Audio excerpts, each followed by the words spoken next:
নমস্কাৰ বন্ধু বান্ধৱীসকল, আজি মই আপোনালোকৰ লগত আলোচনা কৰিম চাউলৰ পাত্ৰত ৰাখক এই দুটা বস্তু, দৰিদ্ৰতা দূৰ হ'ব, কম দিনত ধনৱান হৈ উঠিব। বন্ধুসকল, যদিহে ইয়াৰ বিষয়ে সবিশেষ জানিব বিচাৰে তেন্তে আহক প্ৰথমে ভিডিঅ'টি আৰম্ভ কৰি লওঁ। বন্ধুসকল, যদিহে চাউলৰ পাত্ৰত আপোনালোকে এই দুটা বস্তু ৰাখে তেন্তে ইয়াৰ ফলত আপোনাৰ চাৰিওদিশ পজিটিভ এনাৰ্জিয়ে ভৰি উঠিব আৰু ঘৰলৈ অৰ্থৰ আগমন হ'ব। অৰ্থাৎ এই বিশেষ উপায়টি বা ক্ৰিয়াটিৰ ফলত আপোনাৰ টকা পইচাৰ ক্ষেত্ৰত যি বাধা বা সমস্যা আছে এই সকলোবোৰ দূৰ হৈ উঠিব। আনহাতে এনে বহু লোক আছে যি টকা পইচা উপাৰ্জন কৰিছে সঁচা, কিন্তু সেই টকা পইচা বেছি সময় হাতত নাথাকে। যিকোনো দিশত যিকোনো প্ৰকাৰে সেই টকা পইচা গুচি যায়, যেনে কোনো ৰোগ বা দুৰ্ঘটনা আদিতেই হওক এই টকা পইচা গুচি যায়। গতিকে এই উপায়টিৰ ফলত এনেধৰণৰ সমস্যাৰ সমাধান আপুনি নিশ্চিতভাৱেই কৰিব পাৰিব। যদিহে এই দুটা বস্তু আপোনাৰ ঘৰত চাউল ৰখাৰ পাত্ৰত ৰাখি সেই চাউল আপুনি ঘৰত ব্যৱহাৰ কৰে, আৰু এই বস্তুকেইটা আপুনি যেতিয়াই মন কৰে ৰাখিব পাৰিব, কিন্তু বৃহস্পতিবাৰ বা শুক্ৰবাৰ হ'লে বেছি ভাল হয়। অৰ্থাৎ এই বাৰ দুটাত এই দুটা বস্তু আপুনি ৰাখিব পাৰে। ইয়াৰ বাহিৰেও বুধবাৰৰ দিনটোতো এই বস্তু দুটা আপুনি ৰাখিব পাৰিব। গতিকে বুধ, বৃহস্পতি আৰু শুক্ৰবাৰ এই তিনিটা বাৰত আপোনালোকে এই দুটা বস্তু অৱশ্যেই ৰাখিব। এই দুটা বস্তু ৰখাৰ ফলত আপোনালোকে কি কি উপকাৰ পাব জানো আহক। বন্ধুসকল, এই বস্তু দুটা যেতিয়া আপোনালোকে চাউলৰ পাত্ৰত ৰাখিব তেতিয়াতো সেই চাউলৰ পৰা আপোনালোকে এটা সুগন্ধ পাবই, লগতে এই চাউল যেতিয়া সিজিব বা সেই চাউলৰ পৰা যেতিয়া ভাত হ'ব আৰু সেই ভাত যেতিয়া পৰিয়ালৰ প্ৰত্যেকটি সদস্যই গ্ৰহণ কৰিব, সেই সময়ত সকলোৱে এক ইতিবাচকতা অনুভৱ কৰিব। ইয়াৰ ফলত আপোনাৰ বা আপোনাৰ পৰিয়ালৰ সদস্যসকলৰ মাজত যি নেতিবাচকতা ৰৈছে বা যি নেতিবাচক চিন্তা বা ভাৱনা আছে এই সকলোবোৰ দূৰ হৈ উঠিব। আপোনাৰ মন ও শৰীৰে সকলো সময়তে পজিটিভিটি ফিল কৰিব। অৰ্থাৎ আপোনাৰ শৰীৰ আৰু মনে যিকোনো কাম কৰাৰ ক্ষেত্ৰত এক পজিটিভ এনাৰ্জি লাভ কৰিব। বন্ধুসকল, যিকোনো কাম কৰাৰ ক্ষেত্ৰত আমাৰ মাজত এনাৰ্জি থকাটো খুবেই প্ৰয়োজন।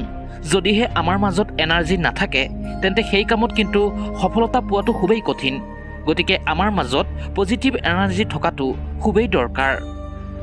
আপুনি যদি কোনো চাকৰিত ইণ্টাৰভিউ দিবলৈ গৈছে, কিন্তু সেই ক্ষেত্ৰত যদি আপোনাৰ মাজত কোনো ধৰণৰ এনাৰ্জি নাথাকে আৰু যদি আপুনি মনে মনে ভাবে যে চাকৰিটো হ'ব নে নাই, ঠিক এনেধৰণৰ যি চিন্তা বা ভাৱনা আছে এইবোৰ এই উপায়টিৰ দ্বাৰা দূৰ হৈ উঠিব। আৰু যদি আপোনাৰ ঘৰৰ পৰা কোনো ল'ৰা ছোৱালী পৰীক্ষা দিবলৈ সেই ভাত খাই গৈছে তেন্তে সেই পৰীক্ষাৰ্থীয়ে সেই দিনটোত এটা পজিটিভ ফিল কৰিব যে আজি পৰীক্ষা ভাল হ'ব। বন্ধুসকল, এই কথাটো মনত ৰখা অতিকৈ জৰুৰী। যদিহে আপোনাৰ মনত পজিটিভ ভাৱ থাকে তেতিয়াহে আপোনাৰ যিকোনো কাৰ্য পজিটিভ হ'ব, অৰ্থাৎ সেই কাৰ্য সফল হ'ব। গতিকে এই দুটা বস্তু কেতিয়া ৰাখিব আৰু কেনেকৈ ৰাখিব কোৱাৰ আগতে প্ৰথমে জানি লওঁ আহক এই চাউলৰ পাত্ৰটো ক'ত ৰাখিব। বন্ধুসকল, আপোনালোকে হয়তো বাস্তুদোষ বুলি এষাৰ কথা নিশ্চয় শুনিছে। যদিহে ঘৰত বাস্তুদোষ থাকে তেন্তে ইয়াৰ ফলত যিকোনো কাৰণতেই হওক মা লক্ষ্মীয়ে গৃহত্যাগ কৰে আৰু সেই ঘৰলৈ অলক্ষ্মীৰ আগমন হয়। আৰু এই বাস্তুদোষ যেতিয়া থাকিব তেতিয়া সেই ঘৰখনত দেখিব অসুখ অশান্তিত ভুগিছে, ল'ৰা ছোৱালী পঢ়াত মন নবহে, কাৰ্যত উন্নতি কমি যায়, ঘৰত সদস্যৰ মাজত সম্পৰ্ক ভাল নাথাকে। ঠিক এনেধৰণৰ বিভিন্ন সমস্যাই দেখা দিব পাৰে। আৰু এনেধৰণৰ সমস্যা ঘটিলেই লাহে লাহে লক্ষ্মীয়ে গৃহত্যাগ কৰিব লয়। গতিকে এই যি চাউলৰ পাত্ৰ, এই পাত্ৰটি হৈছে মা লক্ষ্মীৰে এক বস্তু। সেয়েহে ইয়াক ঘৰৰ কোন দিশত ৰাখিব সেইটো আগতেই জানি লওক। এই চাউলৰ পাত্ৰটি কিন্তু আপুনি ঘৰৰ দক্ষিণ ফালে একেবাৰে নাৰাখিব, আৰু এই চাউলৰ পাত্ৰটি ঘৰৰ কোনো কোণত ভুলতো নাৰাখিব।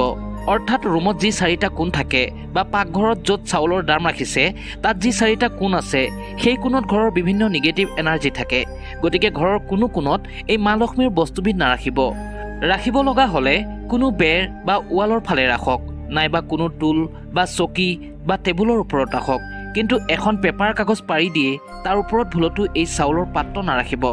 অলপ ওখ কৰি এই চাউলৰ পাত্ৰটি ৰাখিব। অৰ্থাৎ সম্পূৰ্ণ পৰিষ্কাৰ ও পৰিচ্ছন্নতাভাৱে এই পাত্ৰটি ৰাখিবলৈ যত্ন কৰিব।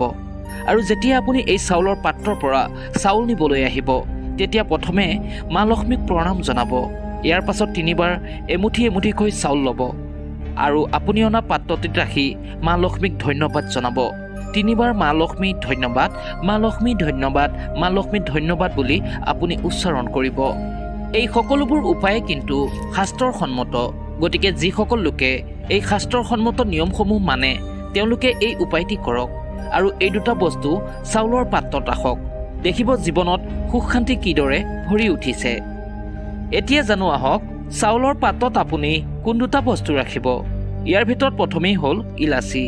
এই ইলাচিৰ সৈতে মা লক্ষ্মীৰ এক সম্বন্ধ ৰৈছে, গতিকে আপুনি এটা দুটা বা তিনিটা ইলাচি আৰু ডাঙৰ চাইজৰ এডোখৰ ডালচেনি ল'ব। যদিহে ডাঙৰ নাথাকে তেন্তে সৰু সৰু হ'লেও হ'ব, কিন্তু ডাঙৰটো হ'লে ইয়াৰ সুগন্ধ বাঢ়ে। যিমানেই সুগন্ধ বাঢ়িব আপুনি সিমানেই পজিটিভিটি ফিল কৰিব। ইয়াৰ পাছত আপুনি দুইটা বস্তু হাতত লৈ চাউলৰ পাত্ৰটিত থোৱাৰ আগত মা লক্ষ্মীৰ এই শক্তিশালী মন্ত্ৰটি অৱশ্যেই জপ কৰিব। ওম শ্ৰী মহালক্ষ্মীয়ে নমঃ। এই মন্ত্ৰটি আপুনি 21 বাৰ নোৱাৰিলে 11 বাৰ জপ কৰিব আৰু ইয়াৰ পাছত আপুনি সেই বস্তু দুটা চাউলৰ পাত্ৰত ৰাখিব আৰু 3 মাহৰ মূৰে মূৰে আপুনি এই বস্তু কেইবিধ সলাব। বন্ধুসকল, এই বিশেষ উপায়টি বা ক্ৰিয়াটিৰ ফলত আপোনাৰ ও আপোনাৰ পৰিয়ালৰ প্ৰত্যেকটি সদস্যৰ স্বাস্থ্যৰ ওপৰত ইয়াৰ সুপ্ৰভাৱ পৰিব, কাৰণ এই ইলাচি ও ডালচেনিৰ ৰৈছে ঔষধিৰ গুণ। ইয়াৰ ফলত আপোনাৰ পৰিয়ালটিৰ মাজত অধিক ইতিবাচকতা বৃদ্ধি পাব, অৰ্থাৎ অধিক পজিটিভ এনাৰ্জি লাভ কৰিব। আপোনালোক সকলোৱে জানে যে য'তেই অধিক পৰিমাণৰ ইতিবাচক শক্তি থাকে বা অধিক পৰিমাণৰ পজিটিভ শক্তি বা এনাৰ্জি থাকে তাতেই কিন্তু মা লক্ষ্মীৰ বাস হয়। সেয়েহে বন্ধু বান্ধৱীসকল, যদিহে এই বিশেষ উপায়টি বা ক্ৰিয়াটি আপুনি কৰিব পাৰে তেন্তে ইয়াৰ দ্বাৰা মা লক্ষ্মীৰ বিশেষ কৃপা আপোনালোকে লাভ কৰিব আৰু আপোনালোকৰ জীৱনৰ পৰা সকলো প্ৰকাৰৰ দুখ কষ্ট ও সমস্যা দূৰ হ'ব আৰু ঘৰলৈ যথেষ্ট পৰিমাণে পজিটিভ এনাৰ্জিৰ আগমনৰ ফলত আপোনাৰ ঘৰত সুখ শান্তি আৰু সমৃদ্ধিৰ বৃদ্ধি পাব। সেয়েহে বন্ধু বান্ধৱীসকল, যদিহে ভিডিঅ'টি ভাল লাগিলে লগতে মা লক্ষ্মীৰ কৃপা দৃষ্টি যদি সৰ্বদাই আপোনাৰ ঘৰখনৰ ওপৰত বৰ্তি থকাটো আপুনি কামনা কৰে তেন্তে তলত কমেণ্টত শুদ্ধ মনে লিখিবলৈ নাপাহৰিব। জয় মা মহালক্ষ্মী। ওম শ্ৰী মহালক্ষ্মীয়ে নমঃ।